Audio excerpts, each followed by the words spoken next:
Hi dear students, welcome in this video lecture. Now we focus on the next topic of inheritance and variation. Inheritance and variation यामध्ये last पिरियडमध्ये आपण पाहिलं होतं पहा Mendel's law. त्यामध्ये आपण पाहिलं होतं law of dominance, law of segregation, law of independent assortment. Now we focus on the deviations from the Mendel's. Actually Mendel's यांनी जो एक्सपेरिमेंट केला त्यानुसार जर आज आपण पाहिलं तर त्यामध्ये काही डेविएशन्स आपल्याला भेटतात in which the single trait this express because of the single gene and which having the two alleles. Mendel यांचं म्हणणं असं होतं की यामध्ये जे त्यांनी फॅक्टर म्हणलं होतं आज आपण ज्याला जीन म्हणतो तर एक सिंगल जर ट्रेड एक्सप्रेस होत असेल तर त्यासाठी एक जीन रिस्पॉन्सिबल आहे आणि त्यामध्ये दोन ॲलिलीज असतात. that is the two allele, these are included in the single gene, and because of the single gene the expression of single trait these are takes place on the basis of Mendel's discover. Mendel's यांच्या इथे डिस्कवरनुसार किंवा इथे स्टडीनुसार यामध्ये आपल्याला हे दिसतं. and two alleles show the interaction in which one is completely dominant.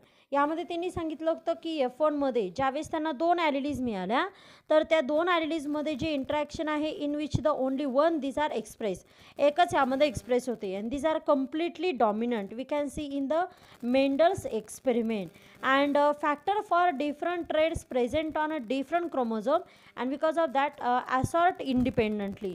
यामध्ये Mendel's यांनी जे फॅक्टर घेतलं होते किंवा त्यांनी जे पी प्लांट सिलेक्ट केलं होतं त्यामध्ये त्यांनी 7 कॅरेक्टर घेतले होते आणि लकीली प्रत्येक कॅरेक्टरचा जो फॅक्टर आहे तो डिफरंट क्रोमोझोमवरती होता. आज जर आपण त्याला जीन म्हणलं किंवा फॅक्टर म्हणलं तर these are present on a different chromosome and because of that the assort independently or these law of independent assortment these are successfully explain the Mendels, but these are not possible in other cases. यामध्ये जर एखादा factor किंवा gene वेगवेगळ्या क्रोमोझोमवरती असेल तर त्यावेळेस यामध्ये आपल्याला इथे जे इंडिपेंडंटली असॉर्ट आहे ते आपण इथे पाहू शकतो. And Mendel explain that these are 3 concept and these are the deviations we get from the Mendel's experiment. Mendel यांनी जो एक्सपेरिमेंट केला त्यामध्ये ही 3 क्लिअर झालं की एखादा ट्रेड जर एक्सप्रेस होतोय तर त्यासाठी सिंगल जीन रिस्पॉन्सिबल आहे and which include the two allele, ज्यामध्ये दोन ॲलिलीज येतात. Two alleles show the interaction in which one is completely dominant and factor these are present on the different chromosome and because of these assort independently on the basis of Mendel's experiment. The different experiment these are also conducted after the Mendel's or post Mendelian era and after then the new discover in the genetics or inheritance these are called as the neo Mendelism. मेंडल्सनचा काळ संपल्यानंतर पुढच्या काळामध्ये किंवा त्यानंतरच्या पिरियडमध्ये त्यानंतरच्या इरामध्ये इनहेरिटन्सवरती खूप सगळे एक्सपेरिमेंट झाले आणि त्या एक्सपेरिमेंटला इथे म्हणण्यात आलं new Mendelism. And after the new Mendelism some deviations we get और scientist get after the different experiment. वेगवेगळे एक्सपेरिमेंट झाले इनहेरिटन्स जेनेटिक्सवरती आणि त्यानंतर वेगवेगळे डेविएशन्स यामध्ये मिळाले. Single trait these are expressed because of the single gene and which because of the two allele. यामध्ये एखादा ट्रेड एक्सप्रेस होत असेल तर त्यासाठी एक यामध्ये जीन रिस्पॉन्सिबल आहे and which include the two allele, ज्यामध्ये दोन allele, but in which the after the interaction of two allele we get the co dominance and incomplete dominance in some cases. काही केसेसमध्ये आपल्याला को डॉमिनन्स, काहींमध्ये इनकम्प्लीट डॉमिनन्स यामध्ये दिसतं. म्हणजेच no one is dominant and no one is recessive like that like the Mendel's experiment. Mendel's यांना असं कळालं की ज्यावेळेस दोन ॲलिली एका जीनच्या दोन ॲलिली ज्यावेळेस इंट्रॅक्ट होतात त्यावेळेस यामध्ये one is the completely dominant, यामध्ये कम्प्लिटली डॉमिनंट असते. पण आज जर आपण पाहिलं तर वेगवेगळे एक्सपेरिमेंट झाले आणि त्याहून हे लक्षात आले की एखादा ट्रेड जर एक्सप्रेस होतोय त्यासाठी एक जीन रिस्पॉन्सिबल आहे ज्यामध्ये ॲलिलीची पेअर आहे but in which no one is dominant no one is recessive, that is we can see the co-dominance and incomplete dominance. Single trait which also expressed because of the single gene and which also having the so many allele in a population. एखादा trade express होत असेल की तो एखाद्या जीनमुळे आणि त्या जीनच्या खूप सगळ्या ॲलिलीज ज्या आहे तर त्या ॲलिलीज यामध्ये रिस्पॉन्सिबल असतात. For example multiple allelism we can see in the drosophila and also in human blood group. these are the multiple allelism, example of multiple allelism. Multiple ॲलिलिझमचे ते एक्झाम्पल आहे. एखादा ट्रेड एक्सप्रेस होतोय त्यासाठी सिंगल जीन रिस्पॉन्सिबल आहे आणि एखाद्या particular पॉप्युलेशनमध्ये त्याचे खूप सगळे यामध्ये ॲलिली असतात, असं नंतर यामध्ये डिस्कवर झालेले आहे.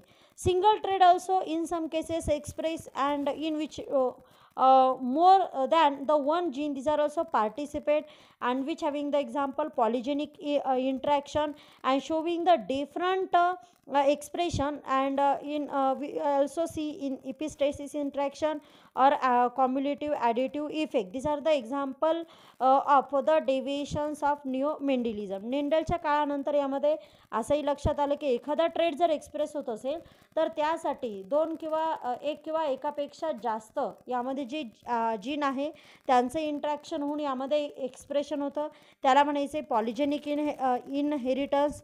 आणि त्याचबरोबर यामध्ये वेगवेगळे एक्झाम्पल असतात, जसं यामध्ये epistasis interaction, additive effect. This are also example of this single trait more than one gene expression. And single gene also influence the many traits. एक जीन असा असू शकतो की जो खूप सगळे यामध्ये एक्सप्रेशन दाखवतो. For example pleiotropy. एक सिंगल जीन वेगवेगळे ट्रेड्स देखील यामध्ये शो करू शकतो. हे सगळे डेव्हिएशन्स आपल्याला वन बाय वन एक्झाम्पलनी इथे पाहायचे आहे. चला तर मग यामध्ये सुरुवातीला आपण समजून घेऊ जीन इंट्रॅक्शन म्हणजे नेमके काय असतं आणि त्यामध्ये कोणकोणते टाईप्स पडतात.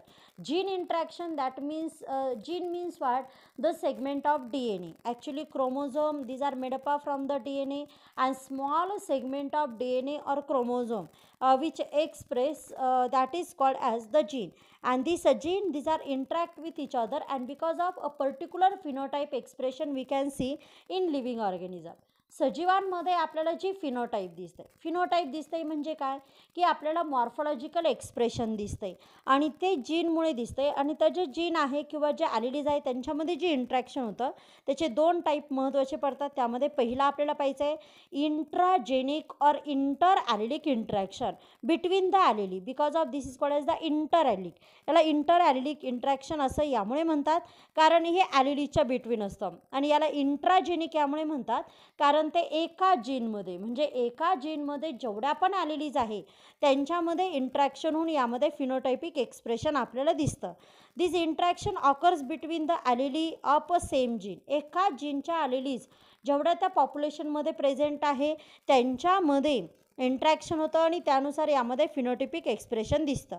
त्यामध्ये आपल्याला पुढे एक्झाम्पल पाहिजे इनकम्प्लीट डॉमिनन्स, को डॉमिनन्स आणि it also occurs in the multiple allele series of a gene. जसं यामध्ये आपल्याला मल्टिपल ॲलिलीजमध्ये देखील हे इथे पाहायचं आहे. In which the intragenic intra allelic expression that means the single gene in which the having the different allele in which interaction these are takes place. वेगवेगळ्या ॲलिलीज एकाच जीनमधल्या त्यांच्यामध्ये इंट्रॅक्शन होऊन जे एक्सप्रेशन दिसतं, जे फिनोटाईप दिसतं त्याला म्हणायचं इंट्राजेनिक किंवा इंटर ॲलिलिक इंट्रॅक्शन. त्यामध्ये आपण 3 एक्झाम्पल पाहणार आहोत. यामध्ये इनकम्प्लीट डॉमिनन्स, को डॉमिनन्स आणि त्याचबरोबर यामध्ये मल्टिपल ॲलिलीज. यामध्ये नेक्स्ट टाईप आहे intergenic or non allelic interaction. Intergenic म्हणजे काय तर यामध्ये वेगवेगळे जीन्स. आता क्रोमोझोम आहे, क्रोमोझोमचा छोटासा सेगमेंट किंवा DNA छोटासा सेगमेंट म्हणजे आहे जीन आणि वेगवेगळे जीन्स क्रोमोझोमवरती असतात. ते एकमेकांसोबत इंट्रॅक्ट होतात आणि त्यानुसार एखादं फिनोटायपिक एक्सप्रेशन आपल्याला दिसतं. This is called as the intergenic. आणि नॉन ॲलिलिक कारण हे ॲलिलीमध्ये होत नाही तर वेगवेगळे जे जीन्स आहे यांच्यामध्ये इंट्रॅक्शन होतं आणि त्यानुसार एखादं फिनोटाईपचं एक्सप्रेशन आपल्याला यामध्ये दिसतं. मग इथे interaction occurs between the different gene. वेगवेगळे genes present on a same chromosome or different chromosome. आता मॉर्गन्स यांनी सांगितल्यानुसार एका क्रोमोझोमवरती खूप सगळे जीन्स असतात and these are link together. ते एकमेकांना लिंक झालेले असतात. मग एकाच क्रोमोझोमवरती असणारे वेगवेगळे जीन यांच्यामध्ये पण इंट्रॅक्शन होऊ शकतं. त्याचबरोबर वेगवेगळे जे क्रोमोझोम आहे तर त्यांच्यावरती असणारे जे जीन आहे त्यांच्यानुसार इथे इंट्रॅक्शन होऊन एखादं फिनोटायपिक एक्सप्रेशन आपल्याला यामध्ये दिसू शकतं. जसं यामध्ये आपल्याला पाहायचं आहे pleiotropy, polygene, epistasis, supplementary, complementary. These are the example of these intergenic or non allelic interaction. चला तर मग यामध्ये वन बाय वन समजून घेऊ. पहिला आपण पाहू यामध्ये इंट्राजेनिक इंट्रॅक्शन. इंट्राजेनिक इंट्रॅक्शन आपल्याला इथे पाहिजे म्हणजेच यामध्ये इंटर ॲलिलिक इंट्रॅक्शन. चला तर मग त्यामध्ये पहिलं एक्झाम्पल आपण पाहू, इनकम्प्लीट डॉमिनन्स. त्यामध्ये इनकम्प्लीट डॉमिनन्स म्हणजे काय? आता मेंडल्स यांनी मोनोहायब्रिड क्रॉस ज्यावेळेस केला होता, त्यानंतर त्यांनी ज्यावेळेस क्रॉस केलं त्यांना असं लक्षात आलं की यामध्ये ज्यावेळेस F1 तयार होतोय, F1 म्हणजे फर्स्ट फिलियल जनरेशन, पहिली पिढी, त्यामध्ये एक डॉमिनंट आहे, एक रेसेसिव्ह आहे. बट त्यानंतर काही सायंटिस्टने एक्सपेरिमेंट केले आणि त्यांचं असं लक्षात आलं की यामध्ये both alleles these are present in F1 these are express themselves partially. यामध्ये जसं यामध्ये मेंडल्स यांनी एक्सपेरिमेंट केला त्याच पद्धतीने काही लिव्हिंग ऑर्गॅनिझमवरती इथे एक्सपेरिमेंट झालेला आहे. फॉर एक्झाम्पल मिराबिलिस जलापा, ज्याला आपण 4 o'clock प्लॅन्ट म्हणतो, त्याचबरोबर antirrhinum majus, that is also called as the snapdragon, यांच्या फ्लावरच्या कलरवरती इथे एक्सपेरिमेंट झाला आणि त्यानुसार असं लक्षात आलं की यामध्ये ज्यावेळेस दोन प्लांट जे यामध्ये एक प्युअर रेड फ्लावरसाठी आहे आणि एक प्युअर व्हाईटसाठी आहे, तर यामध्ये ज्यावेळेस दोन प्लांट म्हणजे एक प्युअर यामध्ये रेड आहे आणि एक प्युअर यामध्ये व्हाईट आहे, अशांचं जर आपण क्रॉस केलं तर त्यावेळेस यामध्ये आपल्याला जे F1 भेटतं, these are not dominant or these are not recessive. हा डॉमिनंट पण नाही आणि रेसेसिव्ह नाही. We show the intermediate expression. Intermediate यामध्ये त्याचं एक्सप्रेशन आहे. म्हणजेच यामध्ये no one is dominant, no one is recessive. म्हणजे जसं आपण इथे व्हाईट आणि रेड जर मिक्स केला तर जसं आपल्याला पिंक कलर भेटतो त्याच पद्धतीने इथे जर आपण प्लांटमध्ये पाहिलं तर यामध्ये प्युअर आपण ज्यावेळेस इथे रेड घेऊ आणि प्युअर ज्यावेळेस व्हाईट घेऊ, यांचं जर आपण क्रॉस केलं तर त्यावेळेस आपल्याला इथे भेटतो pink. And this is the intermediate colour. हा इंटरमिडिएट कलर आपल्याला यामध्ये भेटतो. That is no one is dominant and no one is recessive. After the selfing of this F1 we get the red flower, pink flower and white flower. That means when capital R small r produce a gamete, some gamete goes the capital R, some gamete goes the small r, and capital R react with the small r which show the pink color.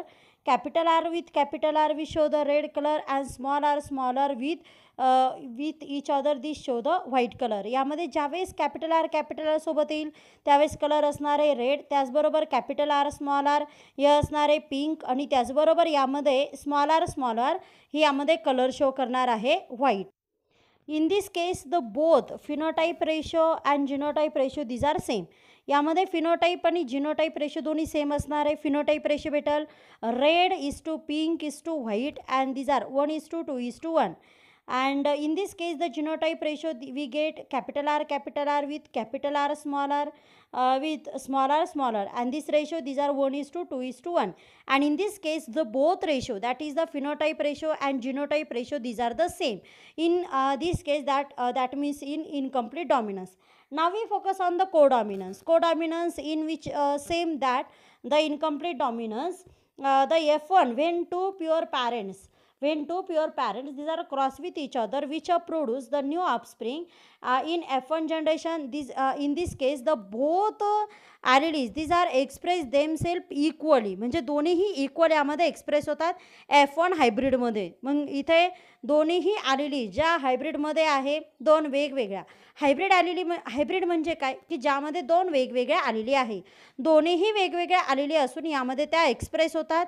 म्हणजेच यामध्ये these are the equally express themselves and which having the example cattle coat color and AB blood group in human being. You can see here the phenotype in which one is the red, other is the white. जर आपण animal इथे cattle coat घेतला आणि त्यामध्ये समजा आपण female घेतली जी pure यामध्ये रेड आहे, रेड म्हणजे जी ब्राउनिश कलरची आहे, आणि त्यामध्ये जो मेल आहे जो वुल्स आहे तो आपण व्हाईट घेतला. जो प्युअर व्हाईट आहे म्हणजे पूर्णपणे यामध्ये व्हाईट आहे, म्हणजे ज्यामध्ये आपण जर जिनोटाईप घेतला कॅपिटल आर कॅपिटल डब्ल्यू यामध्ये गॅमेट्स पडतील पा, फिमेल असेल तिच्यामध्ये ज्या एक सेल असणार आहे तर त्यामध्ये ही आलेली जाणार आहे कॅपिटल आरची रेड कलरची.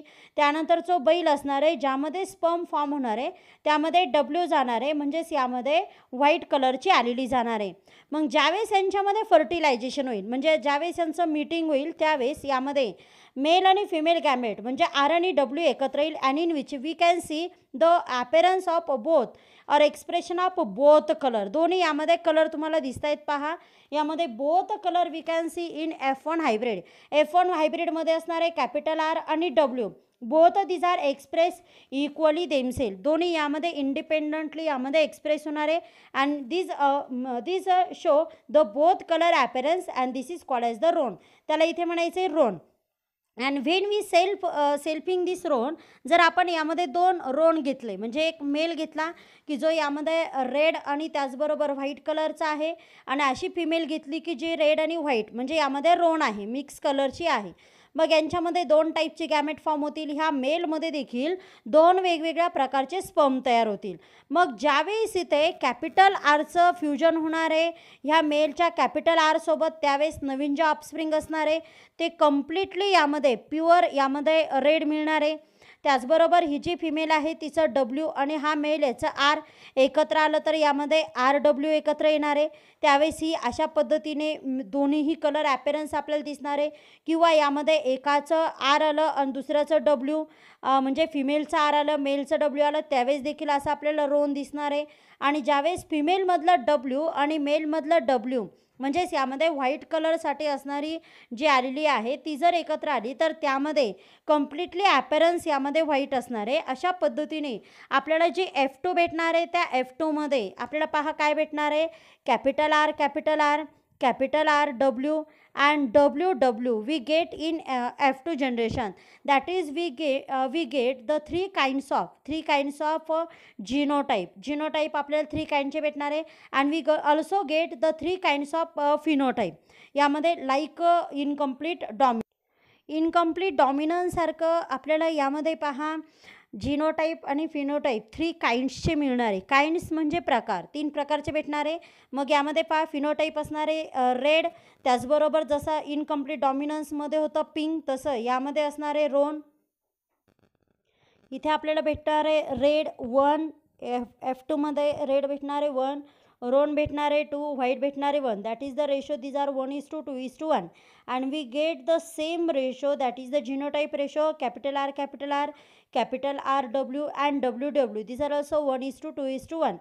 In this case we get the F1 intermediate like incomplete dominance, and we also get the same phenotype and genotype ratio in F2 like incomplete dominance. In this case no one is dominant and no one is recessive. कोणी एक dominant रेसिसिव्ह यामध्ये आपल्याला दिसणार नाही. म्हणजेच यामध्ये आपल्याला जो लॉ ऑफ डॉमिनन्स आहे तो इथे फेल झालेला दिसतोय इनकम्प्लीट आणि कोडॉमिनन्समध्ये. कारण यामध्ये जे एक्सप्रेशन आहे त्यामध्ये आपल्याला F2मध्ये जो रेशो आहे फिनोटाईप रेशो तो दिसतोय 1:2:1. जिनोटाईप रेशो पण दिसतोय 1:2:1. इनकम्प्लीट डॉमिनन्समध्ये देखील आपल्याला हा रेशो इथे दिसतोय. And these are the example of intragenic interaction और इंट्राॲलेलिक इंट्रॅक्शन. हे दोन्ही एक्झाम्पल होते इंट्राजेनिक किंवा इंटर ॲलेलिक. म्हणजेच यामध्ये दोन ॲलिली जसं कॅपिटल आर WW यांच्यामध्ये असणारं इंट्रॅक्शन, म्हणजे यामध्ये दोन ॲलिलीजमध्ये असणारं interaction. And these are in single जीनमध्ये असणारं आणि दोन ॲलिलीजमध्ये असणारं इंट्रॅक्शन, आणि त्यानुसार यामध्ये एक्सप्रेशन होणारं फिनोटाईप. यानुसार आपल्याला हे एक्झाम्पल इथे पाहायला भेटतात. इंट्राजेनिक इंट्रॅक्शन किंवा यामध्ये त्याला म्हणायचं आहे इंटरॲलिलिक interaction. So we will meet in next video lecture with next example of intragenic interaction or intraallic interaction. So thank you so much. Please like, share and subscribe this video.